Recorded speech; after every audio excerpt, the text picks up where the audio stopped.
Monsieur le ministre, mes chers collègues, en quelques minutes, je ne peux commenter bien évidemment tout le budget de l'action extérieure de l'État et je vais me limiter à 3 points saillants. En premier lieu, le programme 185 qui recouvre la diplomatie culturelle et d'influence.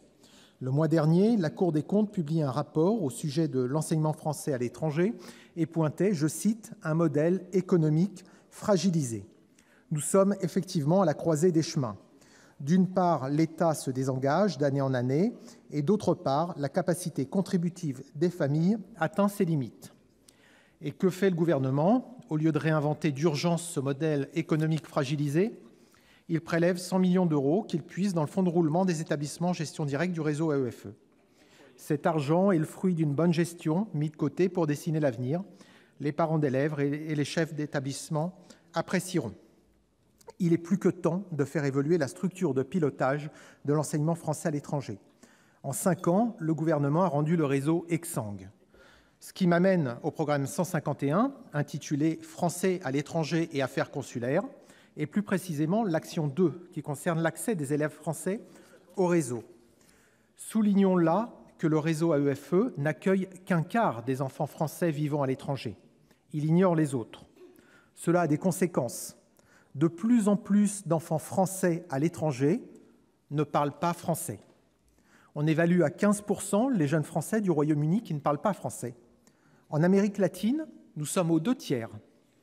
À Annaba, en Algérie, ce sont 80% des Français qui ignorent notre langue.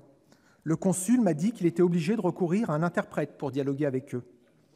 Ajoutons le témoignage de notre poste à Dakar qui m'a parlé récemment, début novembre, de ces Français qui ne parlent que Wolof et qui, dès leur majorité, viennent chercher un passeport avant de se rendre en métropole. Quelle chance ont-ils, dans ces conditions, de trouver un emploi et de s'intégrer? Il faudra bien un jour mettre cette question sur la table et transformer l'aide à la scolarité pour qu'elle bénéficie à tous et donne les mêmes chances à chacun. Je vais, c'est mon 3e point, rester sur le programme 151 pour vous parler maintenant de l'action 1, au titre joliment évocateur, offre d'un service public de qualité aux Français de l'étranger. D'après les documents budgétaires, on mesure la qualité du service consulaire en fonction des délais de délivrance des passeports et des cartes nationales d'identité.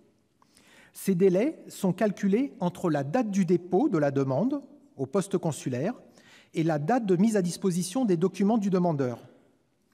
Ce que le budget n'indique pas, c'est l'augmentation du temps d'attente pour déposer une demande, ni le coût, déplacement, jours de congé, ni le temps perdu lorsque le dépôt du dossier est reporté du fait de matériel défectueux. Ainsi, à cause de la fermeture de postes consulaires, les Français d'Écosse ne doivent plus se rendre à Édimbourg pour une demande de passeport, mais à Londres. Ceux du Paraguay doivent se rendre maintenant à Buenos Aires.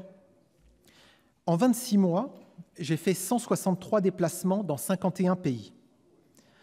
Il me paraît utile de saluer ici l'action, l'application quotidienne des personnels de nos ambassades, de nos sections consulaires, de nos consulats généraux, autant d'équipes au service de nos compatriotes.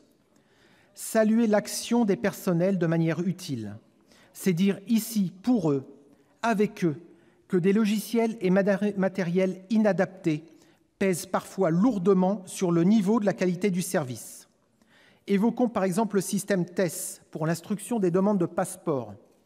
Procédure très banale en apparence, mais les défaillances du système rendent parfois impossible l'instruction des demandes, bousculent toute l'organisation de rendez-vous en ligne et par voie de conséquence l'organisation d'autres services dans de très nombreux postes et ce, de manière récurrente. Un service de qualité est indissociable d'outils éprouvés, surveillés, perfectionnés, nourris par la pratique. Des efforts supplémentaires en équipement sont nécessaires.